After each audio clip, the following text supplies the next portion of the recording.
Hello friends, आज का हमारा चैप्टर है डिविडेंड। मैं आपको बता देता हूं आपको ये कहां कहां काम आएगा। आपके सीएमए फाइनल लॉ में, सीए इंटर न्यू कोर्स, और अगर आप सीए फाइनल ओल्ड कोर्स में हैं तो वहां पर ये जो डिविडेंड का चैप्टर है दोस्तों, इसके अंदर जो सेक्शंस कवर होते हैं वो सेक्शन 123 से 127 तक कवर होते हैं। मतलब अगर आप सेक्शन 123 से 127 तक आप गिनिए कितने कम सेक्शन है, 123, 124, 125, 126, 127। आप केवल ये 5 सेक्शन अगर आप कवर कर लें तो आपका पूरा डिविडेंड का चैप्टर कवर हो जाता है। वैसे हम इस आज की वीडियो में पांचों सेक्शंस कवर नहीं करने वाले, लेकिन जो हमने 2 सेक्शंस चुने हैं आज की इस वीडियो के लिए वो सबसे इंपॉर्टेंट सेक्शंस हैं। इंपॉर्टेंट इसलिए नहीं कि मुझे लगता है या आपको लगता है, इंपॉर्टेंट दोस्तों इसलिए, उनकी इंपॉर्टेंस इस वजह से है क्योंकि वो सेक्शंस इंपॉर्टेंट मार्क्स के हिसाब से हैं। अगर आप स्कैनर को देखें, चाहे वो सीए का हो या सीएमए का, तो सबसे ज्यादा क्वेश्चन दोस्तों सिर्फ 2 सेक्शन से आए हैं। They are 123 and 127। अगर आप उन 2 सेक्शंस को कवर कर लेते हैं तो बहुत सारे मेजॉरिटी क्वेश्चंस आपके कवर हो जाएंगे। उन सेक्शंस की लैंग्वेज, उनकी इंटरप्रिटेशन और उसकी एक एक बात मैं अपने शब्दों में और आपके शब्दों में उसे कन्वर्ट करा दूंगा अगर आप ये पढ़ लेते हैं। आप लॉ की लैंग्वेज देखकर बिल्कुल ना घबराएं। जब आप मेरी क्लास और मेरी वीडियो सुनकर डिविडेंड समझेंगे तो उससे बेहतर कुछ नहीं हो सकता। जब आप डिविडेंड के सेक्शंस को अभी आप साथ में मेरे डिस्कस करेंगे तो आप बड़ी इजीली उसे किसी भी क्वेश्चन में अप्लाई कर पाएंगे, आपको कोई प्रॉब्लम नहीं होने वाली।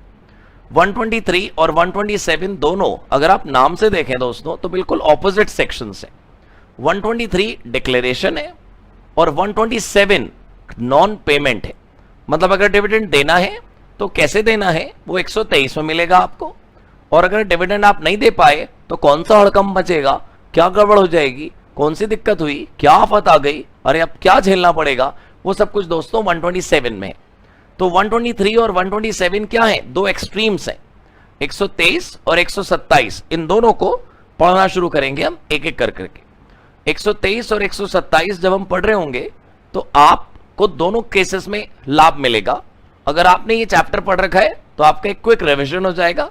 क्विक का मतलब क्विक नहीं है, क्विक का मतलब है अननेसेसरी जो आइडल टाइम होता है वो नहीं लगेगा आपको, और आप बिल्कुल स्ट्रेट फॉरवर्ड फोकस्ड वे में पूरा डिविडेंड लर्न कर पाएंगे, रिवाइज कर पाएंगे, सब कुछ रिकॉल हो जाएगा अगर आपने पढ़ रखा है तो। और अगर आपने डिविडेंड नहीं पढ़ रखा और आप पहली बार पढ़ रहे हैं तो ज्यादा अच्छी बात यह है कि बड़ा क्रिस्पी क्रंची लेकिन 100% ऑथेंटिक डिविडेंड आपको अपने एग्जाम की प्रिपरेशन के लिए बस अब मिलने वाला है। 123 और 127 में ऑब्वियसली कुछ भी बात शुरू करने से पहले हम सब ये नॉर्मल बात कर लेते हैं कि जो डिविडेंड हम देते हैं, हमारी कंपनियां जब डिविडेंड बांटती हैं तो वो डिविडेंड क्या होता है। ये ठीक है कि बेसिक टर्मिनोलॉजी बड़ी आसान है। डिविडेंड पार्ट ऑफ प्रॉफिट होता है, डिविडेंड प्रॉफिट में से बांटा जाता है। ऑब्वियस ही बात है कि जब वो प्रॉफिट में से बांटा जाएगा तो वो प्रॉफिट का ही पार्ट होगा। ये सारी बातें डियर सब कुछ नॉर्मल है, लेकिन डिविडेंड की डेफिनेशन अगर आप कभी पढ़ें तो डिविडेंड की डेफिनेशन बड़ी सिंपल है कंपनी लॉ में। Dividend includes interim dividend. मतलब ये हुआ कि अगर हम डिविडेंड के बारे में कुछ पढ़ रहे हैं तो जो डिविडेंड हम सुन रहे हैं वो डिविडेंड तो पार्ट ऑफ प्रॉफिट है ही, लेकिन डिविडेंड 2 अलग अलग समय पर दिया जाने वाला भुगतान है। अगर हमारी कंपनी ने फाइनेंशियल क्लोजिंग कर ली, हमने 31 मार्च के बाद बुक्स बंद कर दी और अपने P&L अकाउंट का प्रॉफिट कैलकुलेट कर लिया और उसके बाद हमने डिविडेंड बांटा, तो आप क्या बोलोगे उसे, फाइनल डिविडेंड। अभी कुछ नहीं लिखना आपने, आप सिर्फ मेरी बात सुनिए, अभी सारी आने वाली स्लाइड्स में आपको सब कुछ मिलेगा। सिर्फ आप मुझे बताइए कि अगर 31 मार्च के बाद आपने प्रॉफिट कैलकुलेट करा और डिविडेंड डिस्ट्रीब्यूट करा तो दोस्तों वो कौन सा डिविडेंड है, फाइनल डिविडेंड, क्योंकि वो किसके बाद अनाउंस हुआ, फाइनल अकाउंट्स के बाद। लेकिन कई कारण हो सकते हैं, कंपनी के पास सरप्लस फंड्स हो सकते हैं, कंपनी अपनी गुडविल मेंटेनेंस कर सकती है, कंपनी अपने शेयर होल्डर्स को अपने साथ बनाए रखने के लिए उनको एक अट्रैक्शन देने के लिए हम इंटरिम डिविडेंड भी डिक्लेयर कर सकते हैं। मतलब हमारी कंपनी 2 बैलेंस शीट के बीच में, मतलब हमारी कंपनी 2 एनुअल क्लोजर के बीच में, मतलब हमारी कंपनी साल के बीचों बीच में बिना बैलेंस शीट फाइनलाइज करे भी डिविडेंड डिक्लेयर कर सकती है। तो अगर हमारी कंपनी डिविडेंड डिक्लेयर करती है ईयर के बीच में, अब वो कोई भी पॉइंट ऑफ टाइम हो सकता है, यस, बट क्लोजिंग नहीं हुई हमारे अकाउंट्स की, तो फिर उस डिविडेंड को क्या बोलते हैं आप, इंटरिम डिविडेंड। तो इसका मतलब क्या हुआ, एक फाइनल डिविडेंड और एक इंटरिम डिविडेंड, ये दो डिविडेंड होते हैं। एक आध छोटे वेरिएशन को छोड़कर दोस्तों कोई डिफरेंस नहीं है फाइनल डिविडेंड में और इंटरिम डिविडेंड में। मतलब अगर आप फाइनल डिविडेंड के रूल पढ़ लेते हैं तो ऑटोमेटिकली आपको इंटरिम डिविडेंड के रूल समझ आने लगते हैं। फाइनल डिविडेंड और इंटरिम डिविडेंड दोनों के रूल हम डिस्कस करेंगे, जहां जहां जो जो क्वेश्चन की नीड होगी हम वहां वहां वो क्वेश्चन करेंगे, राइट। तो अगर हम डिविडेंड को समझना शुरू करें तो डिविडेंड को समझने के लिए यहां पर आप स्क्रीन में देख पा रहे होंगे सेक्शन 123 और 127, ये दो सेक्शंस ही हमारे सामने इस टाइम हमारे लिए इंपॉर्टेंट है, क्योंकि हमने इनको इसलिए चुना दोस्तों कि मैंने आपको पहले बताया कि सबसे ज्यादा क्वेश्चन इन्हीं दोनों प्रश्नों से, इन्हीं दोनों सेक्शन से। ये रहा 123 और ये है हमारा 127, 123 और 127। 123 और 127 के नीचे मैंने पहले ही लिखा हुआ है दोस्तों 124, 25 और 26 हम नहीं पढ़ने वाले। 124, 125 और 126 पढ़ने के लिए हम 123 और 127 पहले खत्म कर लेते हैं। वैसे इनका कोई खास कनेक्शन नहीं है सर, कनेक्शन ना अपने ऊपर होता है। अगर आप 123, 127 के जो पॉइंट्स हैं उनको इंडिपेंडेंटली मेरे साथ पढ़ोगे तो आपको कभी एहसास ही नहीं होगा कि उनका 24 से 25 से 26 से कोई कनेक्शन था। सब कुछ ना सोचने से होता है सर, मन से होता है। आप खाली इन दो सेक्शंस पर फोकस करो, मेरे भरोसे से 123 और 127 बस 100% क्वेश्चन सॉल्व हो जाएंगे आपसे। देखिएगा 123 समझने के लिए ये लिस्ट मैंने आपके सामने रखी। ये 123 है डिक्लेरेशन ऑफ डिविडेंड जो हम कर रहे हैं, और 127 ये है पनिशमेंट। तो हम आप देखो कि बिल्कुल दो किनारे, दो एजेस, एक तो डिविडेंड की डिक्लेरेशन का सेक्शन और एक punishment for failure to distribute the dividend. मतलब दोस्तों यदि डिविडेंड डिक्लेयर करना है तो क्या होगा और क्या करें, और अगर डिविडेंड नहीं डिक्लेयर करा तो क्या होगा, क्या करें। ये दो अलग अलग केसेस हमारे सामने हैं। तो 123 और 127 ये दोनों अब हम डिस्कस करना शुरू करते हैं। ऑब्वियसली सबसे पहले let's start section 123, declaration of dividend.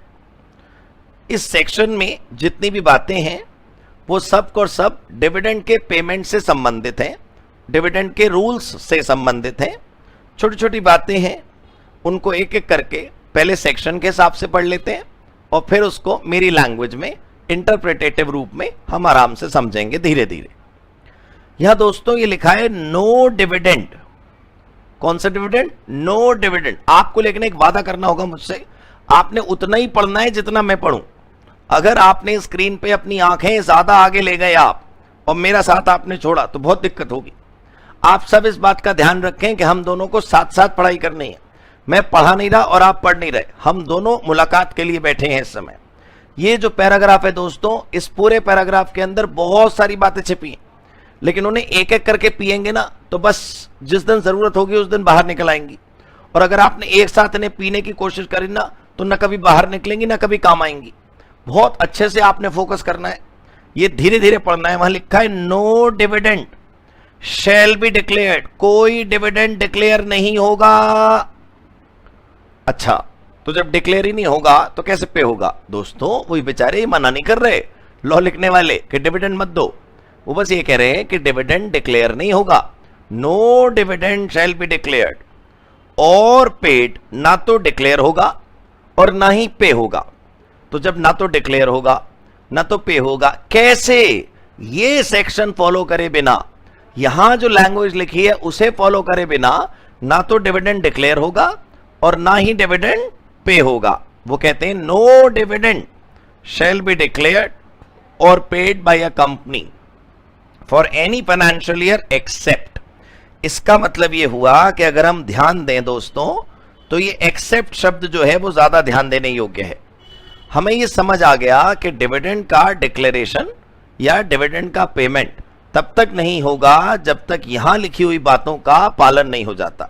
That means if you need to pay dividend, if you need to declare dividend, अगर आप चाहते हैं कि लोगों तक आपके डिविडेंड पहुंचे, आपकी कंपनी, आपके शेयर होल्डर्स, आपके लोग इस डिविडेंड को प्राप्त हो करके खुश हों, तो फिर आपको ये ABCD जो नीचे आ रहे हैं वो फॉलो करने पड़ेंगे। यहां लिखा है no dividend shall be declared और पेड। मैं बार बार आपको फोकस करवा रहा हूं, ना तो डिविडेंड डिक्लेयर करना है और ना ही डिविडेंड पे करना है।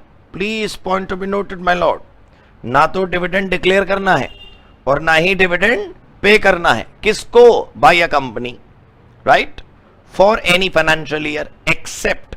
वो बस ये कह रहे हैं कि अगर आप डिविडेंड देना चाहते हैं तो नीचे वाली चीजें कॉल कर लीजिए, बात खत्म। वो कह रहे हैं out of the profits, out of the profits. कुछ नहीं लिखना, देखिए प्लीज आप मेरे हैंड रिटन नोट्स वेबसाइट से ले लीजिएगा या आप मुझसे कांटेक्ट कर लीजिएगा। You can get handwritten notes for this chapter as well. लेकिन आप अभी रिलैक्स होके बैठ जाइए। वो जब आप लिख रहे होते ना सर, तो कुछ समझ नहीं आ रहा होता, वो डबल माइंड चल रहा होता आपका। वो एक ही दिया है भगवान ने, उसे डबल ना प्रयोग करें। आप आराम से रिलैक्स हो जाइए। बस आप इतना सुनिए कि आप क्या देख रहे हैं। Watch it like a movie, listen it like a song. बड़ा सिंपल समझ आएगा सर आपको। मैं दोबारा शुरू करूंगा। मैंने बताया आपको कि कोई डिविडेंड पे नहीं होगा, वो डिक्लेयर नहीं होगा। कब? Except for these ABCD what ever is coming. वो कहते हैं out of the profits of the company for that year. That year means जिस साल का डिविडेंड पे हो रहा है उसी साल का प्रॉफिट भी यूज होगा। दोबारा सुन लीजिए, मैंने कहा जिस साल का डिविडेंड पे हो रहा है उसी साल का प्रॉफिट भी यूज होगा। नहीं सर, हमने तो सुना है पुराना प्रॉफिट भी यूज हो जाता है। तो आने दो ना उसको। पहले करंट ईयर प्रॉफिट अगर है तो क्यों पुरानी गुल्लक तोड़ूं मैं, क्यों पुराने पैसे यूज करूं मैं, क्यों किसी और रिजर्व से खर्चा करूं मैं। जब हमारे पास करंट ईयर का प्रॉफिट है तो हमें पहले उसे यूज कर लेना चाहिए। तो आप बताओ, इस साल के लिए जो डिविडेंड पे करना है वो किससे पे करना है? इस साल के प्रॉफिट्स में से। मैं दोबारा याद दिला रहा हूं, या आगे आने वाली लाइनें कोई नहीं पढ़नी आपने। आप स्क्रीन पर उतनी ही लाइनें और उतने ही शब्दों पर फोकस रखें जितना मैं बोल रहा हूं प्लीज। क्योंकि अगर सर आप पढ़कर नहीं समझ पाए ना तो मेहनत मेरी नहीं आपकी ज्यादा खराब होगी, समय मेरा नहीं आपका ज्यादा खराब होगा। प्लीज इस बात का ध्यान रखें। No dividend shall be declare और पेड। ना तो डिविडेंड डिक्लेयर होगा ना डिविडेंड पे होगा। किसके बिना? इस साल के प्रॉफिट को ही यूज करके डिविडेंड पे होगा, इस साल के प्रॉफिट को यूज करके डिविडेंड डिक्लेयर होगा। Arrived at after providing for depreciation. ओहो, ये तो नई बात पता चली हमें। क्यों पहले नहीं पता थी आपको? कैसी बातें करते हो आप याद करो कि जब आप इनकम टैक्स या कहीं पर भी प्रॉफिट एंड लॉस अकाउंट बनाते हो तो क्या डेप्रिसिएशन को घर छोड़कर आते हो? नहीं। आपको याद होगा कि आपको अपनी कंपनी के P&L में डेप्रिसिएशन कंपलसरी तौर पर लगाना होता है। तो आप अपने P&L अकाउंट में डेप्रिसिएशन को छोड़ नहीं सकते। तो आप सोचो कि आपने पहले क्या सुना, ना तो डिक्लेयर होगा ना पे होगा, except out of the profits for that year. उस साल का प्रॉफिट यूज करेंगे, लेकिन कैसे यूज करेंगे? After providing for depreciation. बहुत ध्यान से देखें, डेप्रिसिएशन पूरा माइनस करने के बाद, लो भाई मिटा दिया मैंने, अब नजर आ रहा है सबको, फॉर डेप्रिसिएशन। लेकिन जो डेप्रिसिएशन लगेगा in accordance with the provisions of subsection 2, वो कह रहे हैं सबसेक्शन 2 के जैसे लगेगा। अब हमें तो भाई सबसेक्शन 2 आता नहीं, पता नहीं कहां लिखा होगा, हमें क्या पता कि अगली स्लाइड में आएगा। तो जब अगली स्लाइड में आएगा तब देखेंगे, तब तक के लिए आप इस लाइन को भूल जाएं। आप सिर्फ इतना ध्यान रखें पहले कि यहां पर दोस्तों क्या लाइन लिखी थी, यहां पर लाइन लिखी थी ये वाली, no dividend shall be declared or paid by a company for any financial year except out of the profits of the company for that year arrived at after providing for depreciation। अब ये लगा हमारा और, ये और का ना ओ ही highlight हो रखा है, लेकिन दोस्तों ये पूरा और है। और out of the profits of the company for any previous financial year। अच्छा, अभी तो आप कह रहे थे पुरानी गुल्लक मत तोड़ना, अभी तो आप कह रहे थे पुराने पैसे यूज मत करना, अभी आप कह रहे थे ये क्या हो गया, ये पुराने पैसे कैसे यूज कर लिया आपने। तो मैंने आपको याद होगा क्या कहा था, मैंने कहा था दोस्तों कि जब तक आपके पास अपना पैसा करंट वाला सुरक्षित है तब तक क्यों गुल्लक तोड़ते हो। इसका मतलब यह हुआ कि अगर करंट ईयर का पैसा हो तो फिर पुराना पैसा मत छूना, पाप चढ़ेगा। लेकिन भाई वो पुराने पुण्य, वो पुराना प्रॉफिट, वो पुराना पैसा कब काम आएगा? अगर करंट ईयर पैसा ना हो लेकिन डिविडेंड बांटना हो तो फिर तो यूज कर लो। तो सर जब प्रॉफिट है ही नहीं करंट ईयर में तो हम डिविडेंड क्यों बांट रहे हैं? पहली बात तो हमारे और आपकी सोचने की बात नहीं है ये। अगर कोई कंपनी डिविडेंड बांटना चाहती है, there can be an number of reasons. Company अपनी गुडविल बनाए रखना चाहती है, कंपनी अपने शेयर होल्डर्स का दिल नहीं तोड़ना चाहती। आपको ये बात अनप्रोफेशनल लग रही होगी, but yes, if you put it in English, that's true. We do not want to hurt the sentiments of the company. अब ठीक है दोस्तों, बात सुनने में साधारण लगती है लेकिन बात बहुत सीरियस है कि हम अपने शेयर होल्डर्स को जब पिछले 16 सालों से डिविडेंड देते आए हैं, 16 मतलब एग्जाम्पल में 16 साल से डिविडेंड देते आए हैं, आज हम शेयर होल्डर से कहते हैं सॉरी हाँ इस साल तो ना प्रॉफिट कम है तो आज तो डिविडेंड दे नहीं पाएंगे, ऐसे नहीं होता दोस्तों। तो आप ध्यान से सोचो कि एक तो सोर्स हो गया ये, मैं 1 लिख देता हूं इस पे 1, राइट। प्लीज आप कुछ नहीं लिखना, प्रॉफिट्स में से डिविडेंड। और दूसरा कौन से प्रॉफिट में से डिविडेंड? प्रीवियस फाइनेंशियल ईयर के प्रॉफिट्स में से हैं दोनों प्रॉफिट ही, एक करंट ईयर का प्रॉफिट था और एक पास्ट ईयर का प्रॉफिट था। लेकिन ये आप देख रहे हैं आफ्टर प्रोवाइडिंग फॉर डेप्रिसिएशन। ये बहुत कीमती बात याद रखनी है आपको कि डेप्रिसिएशन अगर नहीं लगाया दोस्तों तो जो प्रॉफिट कंप्यूटेशन आपने करी होगी ना वो दोस्तों गड़बड़ हो जाएगी। आपको देखो ये तो याद रखना ही पड़ेगा कि जो आपने प्रॉफिट कैलकुलेट करा उस पर डेप्रिसिएशन लगाने के बाद ही प्रॉफिट होना चाहिए वो। अगर ऐसा हो गया तो गड़बड़ है। अगर आपने मतलब गड़बड़ तब है जब डेप्रिसिएशन नहीं लगाया होगा। तो मैं क्विक रिव्यू दे देता हूं आपको। इस पूरी स्लाइड में आपने क्या पढ़ा? हमने पढ़ा दोस्तों डिविडेंड कंपलसरी नहीं है। डिविडेंड देना हो तो दे दो, नहीं देना हो तो मत दो, कोई बात नहीं। लेकिन आपको यह ध्यान रखना है कि अगर डिविडेंड डिक्लेयर करना है तो it shall be declared out of profits of the company. Dividend company के प्रॉफिट से दिया जाएगा। वो बात अलग है कि प्रॉफिट इस साल का हो सकता है और प्रॉफिट पिछले साल का हो सकता है। लेकिन याद रखना कि पिछले साल का प्रॉफिट तब यूज होगा जब करंट ईयर का प्रॉफिट न बचा हो, कम पड़ जाए। और सबसे सबसे सबसे सबसे जरूरी बात, पिछले कुछ पलों की जो तुमने मेरे साथ गुजारे, सबसे कीमती बात क्या है कि डेप्रिसिएशन इग्नोर नहीं करना। डेप्रिसिएशन कंपलसरी चार्ज है। अब ये काली पट्टी तुम्हें याद है? भूले रखना, अभी हमें नहीं आती इसके अंदर क्या लिखा है। इसमें लिखा था कि सबसेक्शन 2 में जैसे डिविडेंड जैसे डेप्रिसिएशन लिखा होगा वैसे लगा देंगे। अब जब लिखा होगा तब लिखा होगा। अभी तो तुम सिर्फ इतना याद करो कि डेप्रिसिएशन लगाना कंपलसरी है। कैसे लगेगा डेप्रिसिएशन हमें क्या पता सबसेक्शन 2 में क्या लिखा है। इस फ्रेम के अंदर जितनी बातें लिखी हैं दोस्तों वो तुम्हें अगर समझ आ गई तो बिल्कुल क्लियर है, राइट। आप आराम से इसको देख लो, फिर उसके बाद आप चाहो तो पॉज करके देख लो, पढ़ लो। मैं अगली स्लाइड में आपको ये क्वेश्चन पढ़ाना चाहता हूं। आप देख रहे हैं ये सीएमए फाइनल का प्रश्न है, दिसंबर 2013, 4 नंबर का क्वेश्चन है दोस्तों। ये 4 मार्क्स का क्वेश्चन, कम नहीं होते 4 मार्क्स। दिसंबर 2013 में 4 मार्क्स का क्वेश्चन। 1 मिनट आइए बात कर लें। दिसंबर 2013 में दोस्तों 4 नंबर का जो क्वेश्चन आपके सामने अभी स्क्रीन पर आया होगा, मैंने इसलिए हटा दिया कि आप क्वेश्चन पढ़ने लगे थे, मुझे पता है। आप मेरी बात सुनो पहले। ये जो लाइनें आपने मेरी सुनी ये भले ही सेक्शंस के अंदर से थी, लेकिन मैंने अपनी पूरा पोस्टमैन का धर्म निभाया। मैंने पाइपलाइन से ये सारी बातें आप तक पहुंचाई। आप सिर्फ और सिर्फ मेरी बातों को ध्यान रखो, हर सवाल हो जाएगा। इस क्वेश्चन के अंदर जो भी अभी हम स्क्रीन पे आपको दिखाऊंगा, जो हम मिलकर पढ़ेंगे, उस क्वेश्चन के अंदर कुछ भी लिखा हो उसे सेक्शन से जोड़ने की कोशिश करोगे तो कभी नहीं जुड़ेगा। उसे मन की बात से जोड़ना। कौन से मन की बात? जो मैंने अभी तुम्हारे अंदर भरी। अभी मैंने तुम्हें जो बातें बताई, current year profit, past year profit और वो डेप्रिसिएशन, ऐसी कुछ बातें जो हमने अपनी मन की करी थी, उन बातों में सारे सवाल हो जाएंगे। आप देखना, how to put it, how to present it, how to write the best answers, वो आप दूसरी एक वीडियो है वो देख लीजिएगा। अभी तो आप इस प्रश्न को पढ़ें। आइए मिलके क्वेश्चन पढ़ने की कोशिश करते हैं। ये क्वेश्चन आ गया आपकी स्क्रीन पर। वहां लिखा है एक कंपनी ने, धीरे धीरे पढ़ेंगे, बिल्कुल धीरे धीरे। एक कंपनी ने डिक्लेयर करा डिविडेंड। अच्छा, डिक्लेयर कर दिया भाई इसने तो एट एन एजीएम में डिक्लेयर करा इसने डिविडेंड। कब? For the financial year ended 31 March 2013। देखो भाई दोस्तों, क्वेश्चन का ईयर मैंने नहीं बदला, जैसा आपके एग्जाम में था मैंने तो बिल्कुल उसको एज इट इज उठा लिया। अब फिर वो एग्जाम का क्वेश्चन भी तो दिसंबर 13 का है ना, तो ईयर भी 2013 है, तो क्या हो गया। वहां लिखा है विदाउट प्रोवाइडिंग फॉर डेप्रिसिएशन। अरे हो गया ना पाप। देखो हमने अभी पढ़ा था, कितने जोश खरोश के साथ हमने याद करी थी ये लाइन, और ये कंपनी को सुनाई नहीं दी।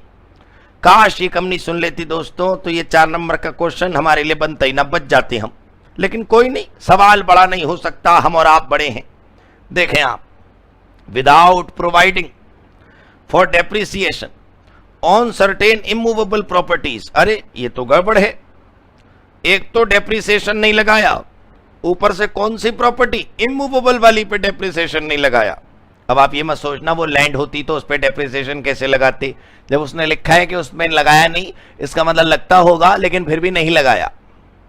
On the ground that these assets were acquired as investment. अच्छा, वो भाई साहब समझदारी दिखा के ये कह रहे हैं, कंपनी के लोग ये कह रहे हैं आपसे कि हमने तो इसलिए नहीं लगाया कि हमने जब ये एसेट खरीदी थी ना, तो हमने सोचा था कि ये एसेट तो हम अपने बिजनेस में यूज ही नहीं करेंगे, ये तो हमने खरीद ली और खरीद के बेच देंगे।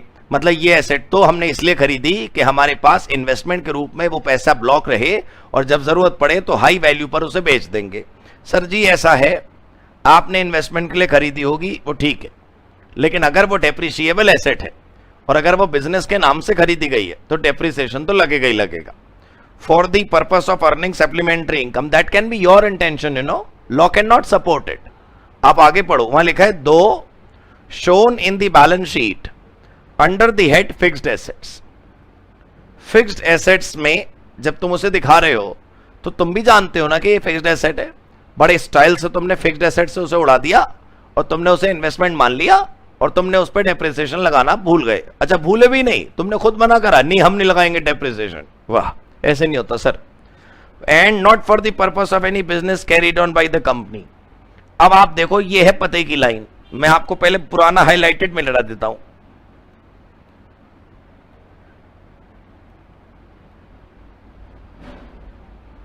ये जो पुराना हाईलाइटेड है ना, वो नहीं तो आपको सब कुछ येलो येलो नजर आएगा।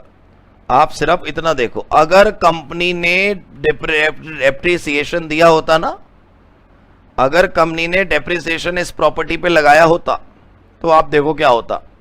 The company would have suffered loss. यही तो कलेश है, कंपनी को यह पता था कि अगर डेप्रिसिएशन और माइनस कर लूंगी मैं तो आ जाएगा लॉस, और जब आ जाएगा लॉस तो मैं डिविडेंड देने के लिए प्रॉफिट और रिजर्व में कैसे यूज करूंगी, पुराना बड़ी सारी शर्तें हैं सर उसकी।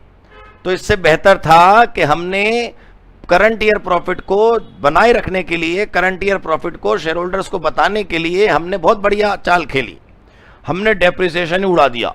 मतलब अपनी बुक्स ऑफ अकाउंट्स में डेप्रिसिएशन नाम का खर्चा जो हमारा दोस्त है, जो हमेशा हमारी P&L में रहता है, उसे हटा दिया हमने।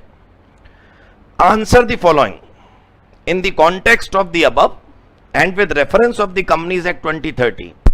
अब हमें बताना है 2 प्रश्नों का जवाब। क्या ये सही है हुआ? बिल्कुल गलत हुआ। क्यों सही होता ये?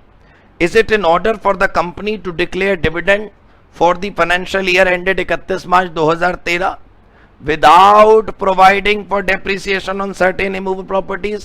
The answer is straightforward no. ये गलत हुआ। कैसे इस आंसर को एग्जाम में लिखेंगे मैं जरूर बताऊंगा आपको, या किसी भी आंसर को कैसे लिखते हैं वो जरूर बताऊंगा, और मेरी बुक में भी आंसर्स होंगे। लेकिन आप प्लीज इस समय लॉजिक पर ध्यान दीजिए, क्वेश्चन पूछना क्या चाह रहा है और आंसर क्या है उसका। वहां लिखा है डेप्रिसिएशन इज कंपल्सरी। जब डेप्रिसिएशन कंपलसरी था तो बिना डेप्रिसिएशन लगाए डिविडेंड डिक्लेयर करना was not in order actually. Is that all right? चलिए सर, अब दूसरा एक क्वेश्चन था, इज इट पॉसिबल, क्या यह संभव है for the board of director of the company to revoke the dividend which has been declared at the AGM? वो सर अभी आपने नहीं पढ़ा।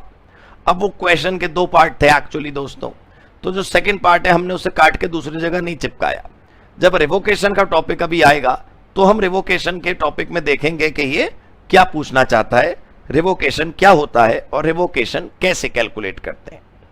ये जो अगली स्क्रीन आपके सामने है इसमें बहुत छोटी सी एक बात लिखी है,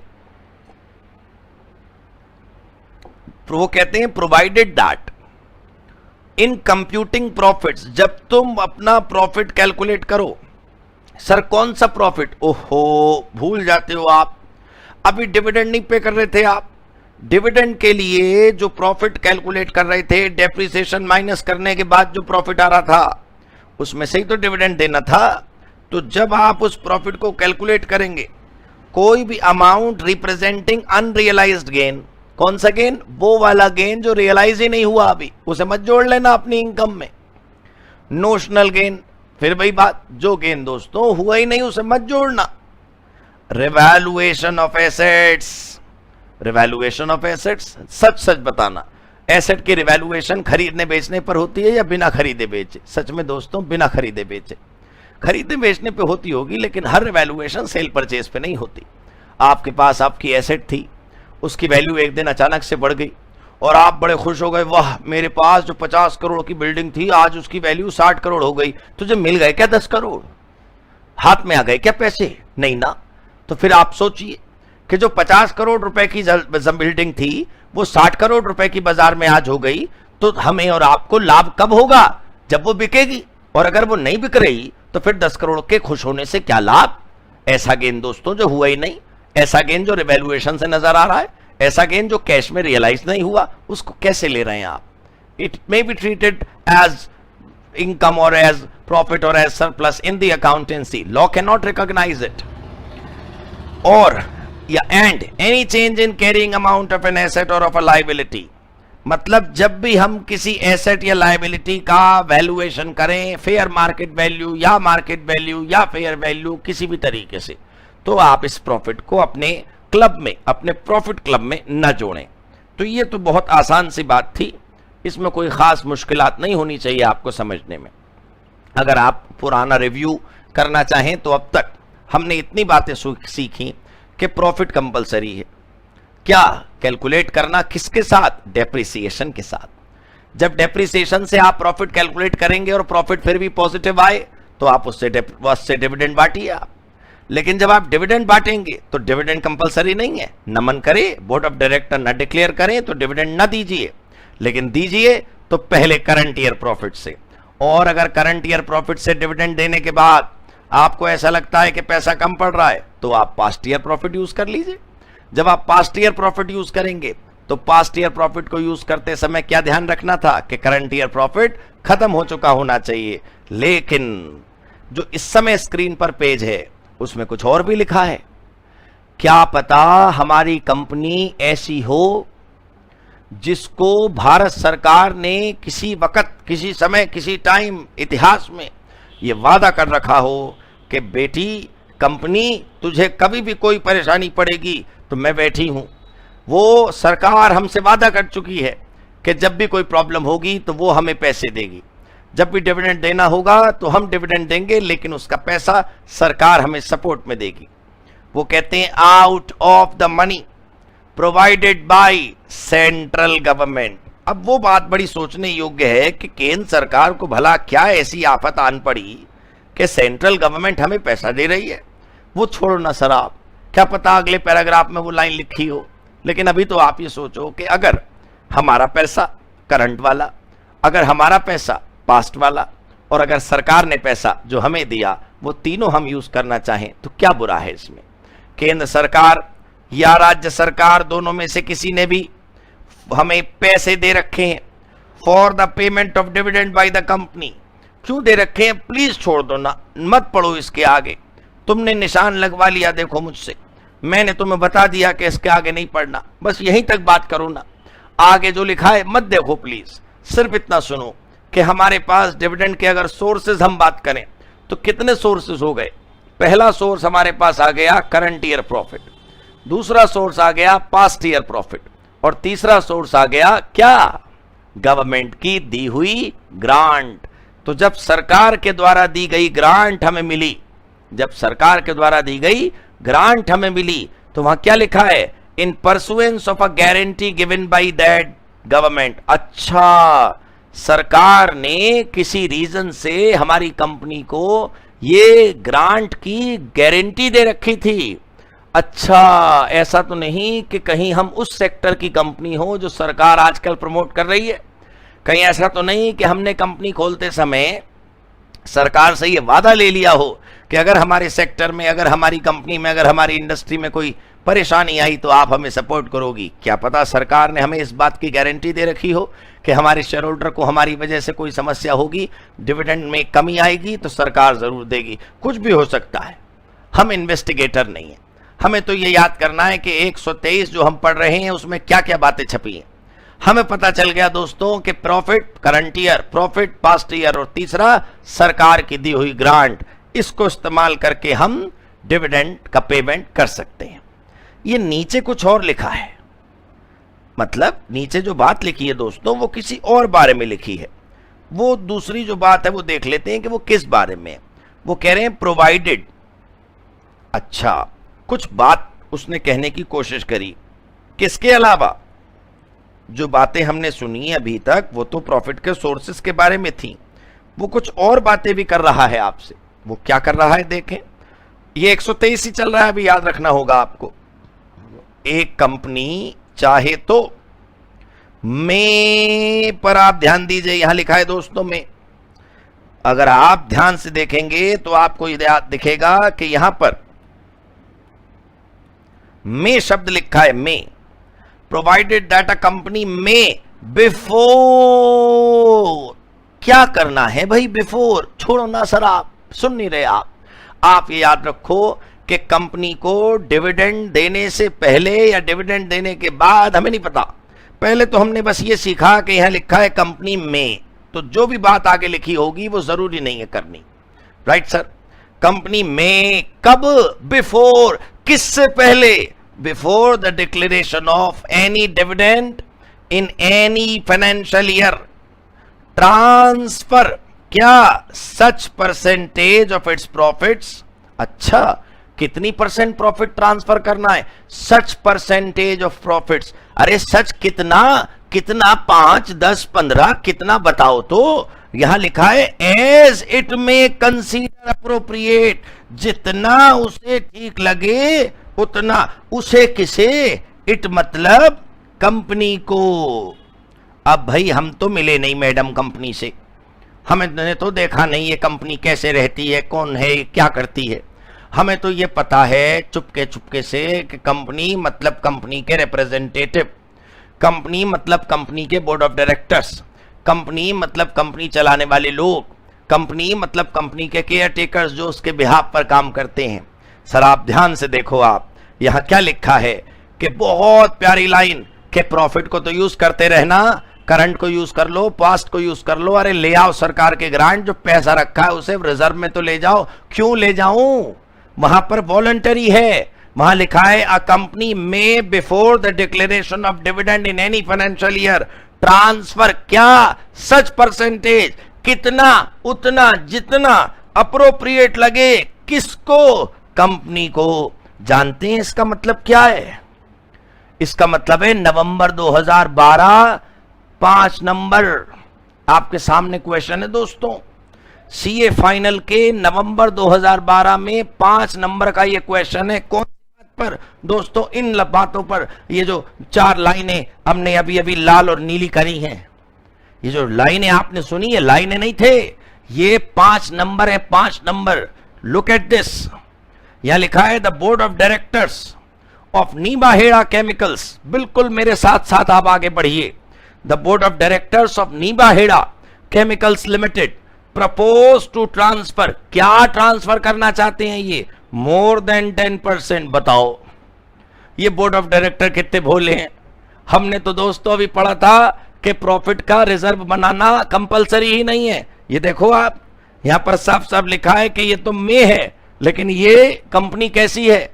ये कह रही है board of director Nimbahera chemical limited के प्रपोज टू ट्रांसफर क्या, more than 10% of the profits of the company. कहां ले जाएंगे इसको? To the reserve for the current year. अब आपको एडवाइस करनी है कि क्या बोर्ड ऑफ डायरेक्टर्स इस कंपनी के सही कर रहे हैं या गलत कर रहे हैं?